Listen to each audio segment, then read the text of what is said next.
हर दिन हर क्षण है संघर्ष से भरा, फिर भी आसमान छूने की चाह में जीते हैं। प्रतिभा है गजब की, प्रतिभा है गजब की, साहस अदम्य रखते हैं। माना दिव्यांग है हम, माना दिव्यांग है हम, पर हौसले बुलंद रखते हैं। नहीं साथ देते हाथ न टांगे हमारी, फिर भी रोज पथरीले राह पर हम निकलते हैं। माना दिव्यांग है हम, पर हौसले बुलंद रखते हैं। आदरणीय चिकित्सा विभाग से आए हुए विशेष अतिथिगण, माननीय उप प्रधानाचार्य महोदय, समस्त विद्यालय परिवार व मेरे समक्ष बैठे विद्यार्थियों, आज मैं आपके सामने अंतर्राष्ट्रीय दिव्यांग जन दिवस के अवसर पर कुछ पंक्तियां बोलने जा रहा हूं। मैं अपनी शुरुआत एक घटना से करने जा रहा हूं। सुरेश 25 वर्षीय एक युवा है। एक हादसे में उसकी दोनों टांगें चली गई। वह अपना दिव्यांग पहचान पत्र बनवाने के लिए संबंधित कार्यालय जाता है, लेकिन जिस अधिकारी ने वह पहचान पत्र बनाना था, उसका कार्यालय दूसरे फ्लोर पर होने के कारण वह अपनी व्हील चेयर पर वहां तक नहीं पहुंच पाता है। कार्यालय में उसकी दिव्यांगता के कारण उसके साथ अपमानजनक व्यवहार भी किया जाता है।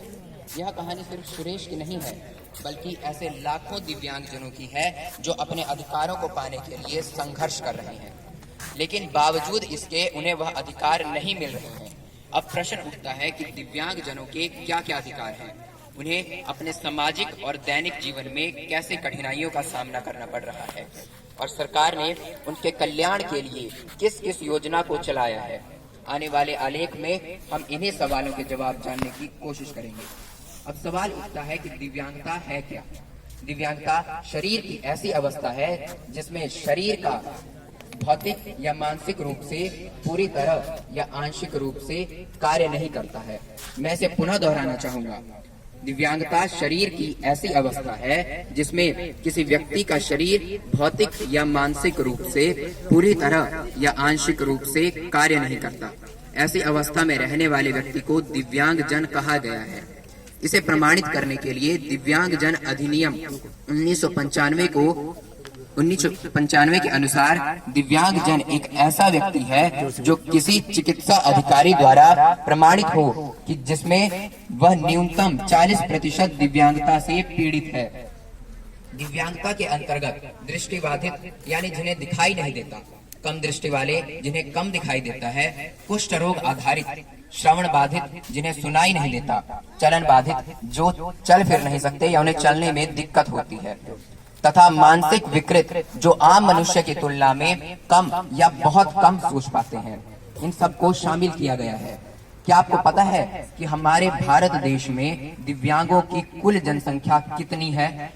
2011 की जनगणना के अनुसार दिव्यांग जनों की कुल जनसंख्या 2.68 करोड़ है, जो कि बहुत ज्यादा है।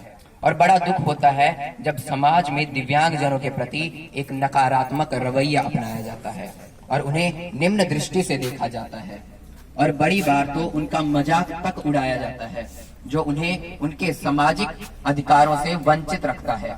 और इसमें सबसे दयनीय स्थिति महिलाओं और लड़कियों की है।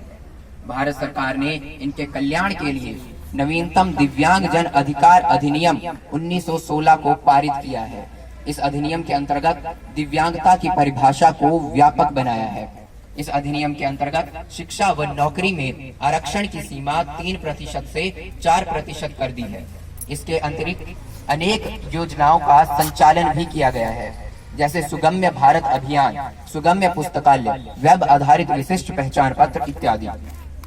वैसे आमतौर पर हम कह सकते हैं कि दिव्यांग जन हमारे समाज का एक अभिन्न हिस्सा है।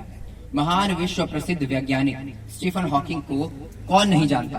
हमारी पुस्तकों में भी उनकी जीवन व संसार के लिए उनके योगदान के बारे में बताया गया है, परंतु उनके जीवन जैसा जीवन जो केवल व्हील चेयर पर ही रहते थे, क्या कोई जीना चाहेगा? कोई भी नहीं चाहेगा। एक प्रश्न मेरे मन में और उठ रहा है, क्या हम भी दिव्यांग हो सकते हैं? तो हाँ, हम भी दिव्यांग हो सकते हैं। हो सकता है सड़क पर पैदल या ड्राइविंग करते समय हम ऐसी दुर्घटना का शिकार हो जाएं जो हमें गंभीर चोट दे सके और हम जीवन भर के लिए दिव्यांग हो जाएं। स्कूल या घर में सीढ़ियां चढ़ते उतरते समय हम गिर गए और हमारे सर में गंभीर चोट लग गई या हमारी हड्डी टूट गई, तो हम वैसे भी दिव्यांग हो सकते हैं। हम खेलते हुए भी गंभीर चोट का शिकार हो सकते हैं। कोट स्कूल में बच्चे ने कबड्डी खेलते समय उसकी जीभ कट गई, जो अब जीवन भर के लिए गूंगा हो गया। ये लाइनें तो हम अक्सर सुनते ही हैं। चिंता चिता के समान है, चिंता चिता के समान है।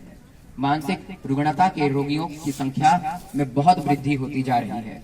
इसका कारण चिंता, अवसाद या कोई बड़े परेशानी, गहरी सोच, नशा, अनुसूचित खान पान, ये सब है।